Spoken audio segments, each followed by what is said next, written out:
Hi everyone, welcome to Java Development and Technologies. In this video, I am going to show what is DAX and how it works. So, what is DAX? DAX stands for DynamoDB Accelerator. It is a fully managed read-through, write-through cache. When setting up, you can monitor your cluster's performance using Amazon CloudWatch and Amazon CloudTrail to ensure optimal operations. That boosts DynamoDB read performance by up to 10x. Reduces latency from milliseconds to microseconds even at millions of requests per second. So, you can navigate to the DynamoDB console and create a new DAX cluster. Specify the nodes type, nodes family, and number of nodes. A minimum of 3 nodes in different availability zones is recommended for the production. One of the nodes serves as the primary node. They provide cached data, do write operations and eviction of data from the cache. Additional nodes, if present, serve as read replicas. They provide cached data and eviction of data from the cache. The nodes manages 2 kinds of caches. The item cache, which stores results from the read DynamoDB API calls like getItem, batch getItem operations. The query cache, which stores results from query, scan operations. So what changes are required on the application side?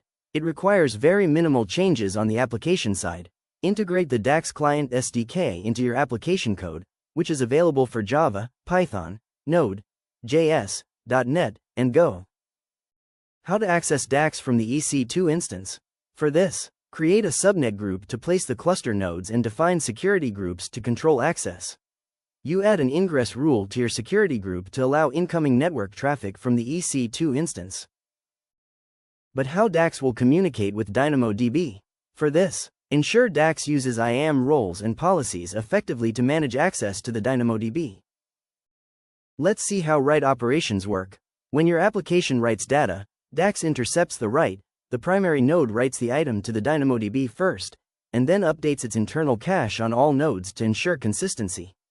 This can be done by the write DynamoDB API calls like batch write item, update item, delete item, put item without functional code changes in your application. Now let's see how read operations work in case there is a hit in the cache.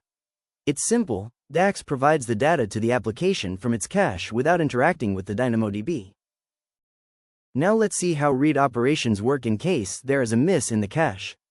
It's also simple. This time DAX routes the request to DynamoDB and provides the results to the application.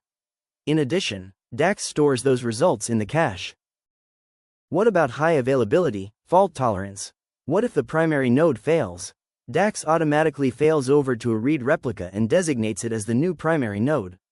If a replica node fails, other nodes in the DAX cluster can still serve requests until the failed node can be recovered. For maximum fault tolerance, you should deploy read replicas in separate availability zones. So, that is all you need to know what is DAX and how it works. If you have found the video helpful, please check the description for more detail having the full article link. Also, if looking for more such content, please like, subscribe and share the channel. Please comment as well. Happy learning!